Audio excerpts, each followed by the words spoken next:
Up, guys? So my wife put me up to doing a chainsaw sharpening video. This is my first video on chainsaw sharpening, so it may or may not be right. This is how I do it, and I'm not saying this is the way to do it. So my first steps are I always take my bar nuts off. I'm very fortunate to have a endearing wife that allows me to have a pro saw. So these are captivated nuts, meaning that they don't come out of the plate. So you take these, loosen these guys up. Shout out to West Coast Saws for my bar spikes. Highly recommend these 3 points and my bark box.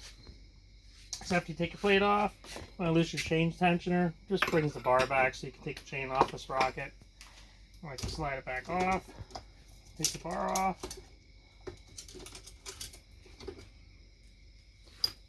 You just don't always inspect your bar.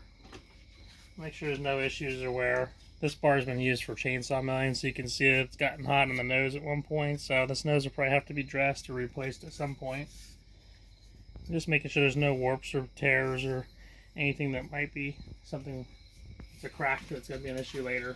The other thing you want to check it out for is there's little notches in here for your oiler, so you can see this one's packed full of sawdust.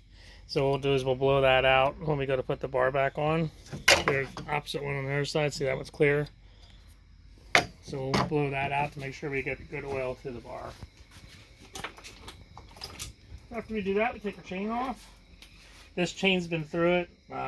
Put the nose of the chain right into the dirt. So as anybody who sharpens chains or knows how that goes, you can file them back, but I prefer to grind them back. Files are good for me, I prefer to use the files when I'm just trying to hone them up or keep them touched up. If I have any major catastrophic things like I did with this one, I like to put them on my grinder. So I'm looking for, this is a 32-inch bar, so I'm looking for, there's a yellow, can't find it. Oh, there it is. So there's a yellow drive link there. So that tie strap is yellow. That's usually why you start off, so I don't screw up and do it, grind it, 3 or 4 times, because I've been known to do that. I mean, I never do that. This is an Oregon grinder. This is their clamp series, but as soon as I can get it loose. So you just kind of drive this down here. There's a 30 mark. So 30 degrees is where I typically sharpen. So you just want to line that up. Tighten that up. And then you want to set your tooth and your blade geometry. So that's all set up back in here. I prefer the 60-degree mark. And then I have a little bit of back bevel on it, so I don't know where I can show you that at.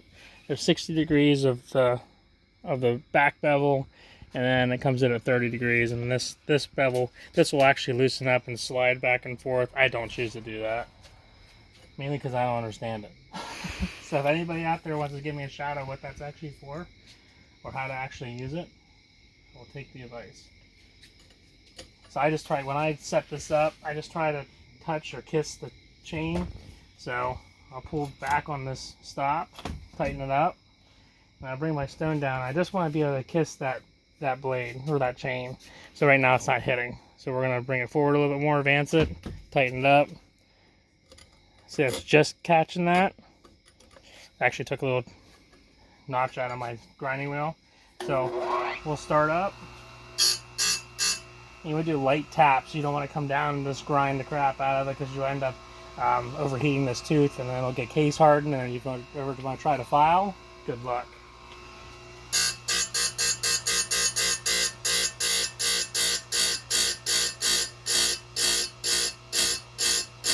Also want to look at your depth.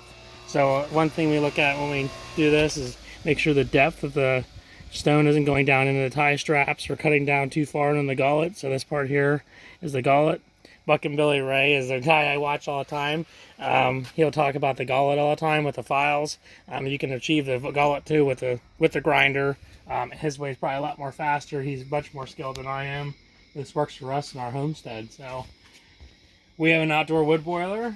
and we burn approximately 13 cords a year, so I'll be doing a clean out video of the outdoor wood boiler at some point. That's always a fun task. It's been about 2 years since I've actually serviced it the way it's supposed to be, and we'll get some videos in there of me cutting wood and splitting wood. I tend to cut my stuff down medium size to small size more so than other folks.